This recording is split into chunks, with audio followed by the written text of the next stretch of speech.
Hello everyone, Andy Schwab here with your Farm and Ranch News. Two leading livestock industry groups announced guidance for public land grazing in the event of foot and mouth disease outbreaks. The American Sheep Industry Association and the National Cattlemen's Beef Association announced the framework this week as the guidance provides the resources that livestock producers would need to voluntarily prepare for an FMD outbreak. Using real-time scenario exercises, that is, guidance was improved to provide the decision makers with necessary information to ensure animal needs and response goals are met. ASI President Brad Boner of Wyoming says with about half of the U.S. ewe inventory that is seasonally grazing on the permitted federal lands, this project provides needed information for ranchers and the decision makers. NCBA and ASI developed the guidance through the 2 years of virtual and in-person meetings with an advisory group of sheep and cattle producers who held the federal grazing permits. And during their annual meeting, that is, in Las Vegas last month, the American Quarter Horse Association made modifications to the registration-related items. The agenda item that generated the most discussion addressed by the stud book committee was AQHA's move to digital registration certificates. The rule change, which was approved by the 2022 AQHA convention, required AQHA to digitize the registration certificates beginning with those foals in 2024. However, due to a large amount of input from members in 2023 and the stud book committee revising the plan, the implementation of the digital registration certificates was to begin with the foals born in 2025. After voicing their concerns again, the rules of implementation and prior to that 2024 AQHA convention that cited the frustrations with AQHA's technology and internet access, as well as the desire to keep the paper certificates, the committee came up with a new plan for moving to the digital registration certificates. The members and board of directors agreed to delay the implementation of that digital registration certificate until January 1st of 2027 with several stipulations. Those stipulations in the press release can be found at northernag.net.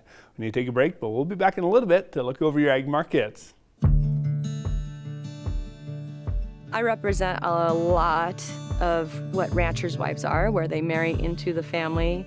Coming into established ranch, the expectations of that is just absolutely overwhelming.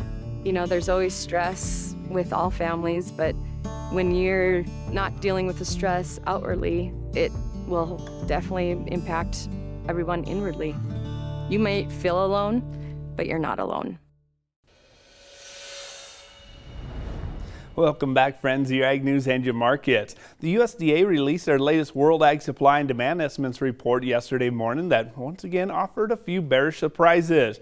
One of those included the larger projections of U.S. ending wheat stocks that is anticipated, as many of the pre-report expectations anticipated to see the USDA estimate come in around 685 million bushels of leftover stock, whereas the actual USDA figure landed closer to 700 million bushels after the USDA cut their wheat use, that is, by 30 million bushels. Corn markets were also slapped with the red ink as it got cut by the U.S. ending stocks, but not as lofty as they had figured in those pre-report estimates. We'll see how much that hurt the market at the end of this report. And for the livestock part of that report, there was a little more supportiveness for the cattle and beef markets.